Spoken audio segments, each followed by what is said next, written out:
بازم یه شب دیگه و یه موشکافی دیگه. آقا امشب میخوایم گاز اساسی کوسه از پاچه علیگدا رو موشکافی کنیم. منتها قبلش فقط جهت یادآوری این تیکه از حرفای علیگدا رو با هم مرور میکنیم. یک تاریخچه کوتاه من از این مذاکرات عرض بکنم. این مذاکراتی که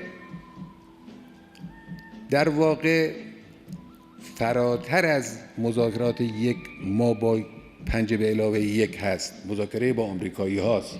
متقاضی این مذاکرات آمریکایی ها بودن، مربوط به زمان دولت دهم هم هست. قبل از آمدن این دولت این مذاکرات شروع شد.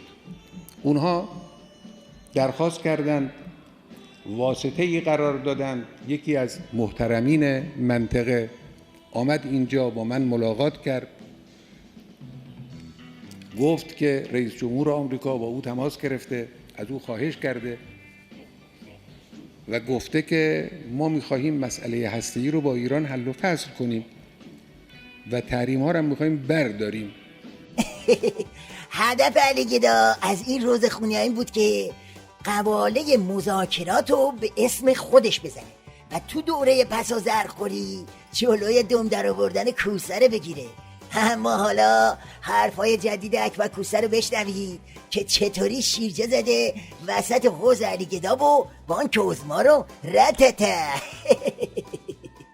تابوی مذاکره با آمریکا شکست و دولت جدید بعد از انتخابات که ذاتاً برای خود انگیزه کافی داشت دست به مذاکره زد، در حالی که دولت قبلی انگیزه جلوگیری از هر گونه تفاهم داشت و با شعارهایی که میداد تفاهم رو در نطفه خفه میکرد.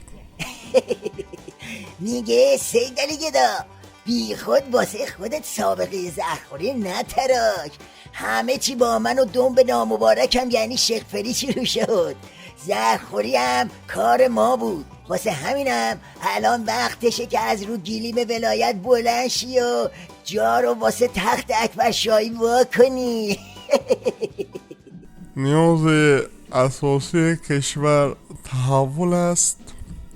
مردم ما وقتی همه چیز از طرف دولت، شورای نگهبان و نیروهای امنیتی فشار می آورد که از یک انتخاب درست از سوی آنها جلوگیری بشود، متحول شدند.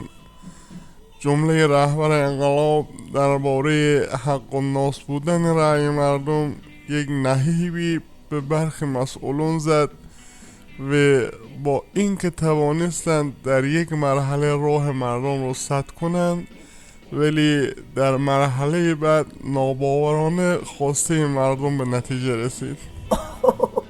نگو بابا، این چه رئیس مجمع تشخیص مصلحتیه که اینجوری داره مصلحت نظام و جر و وجر میکنه؟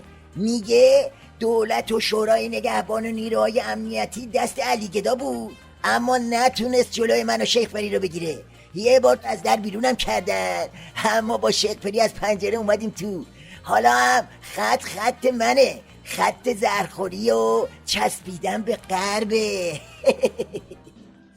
یکی از جاهایی که این تحول بروز کرد و از کارهایی بود که نمیگذاشتن انجام شود و هنوز هم برای انجام نشدن آن دست و پا میزنن، مسئله مذاکره با آمریکا بود و همکنون میبینید که تابوی مذاکره با آمریکا شکست.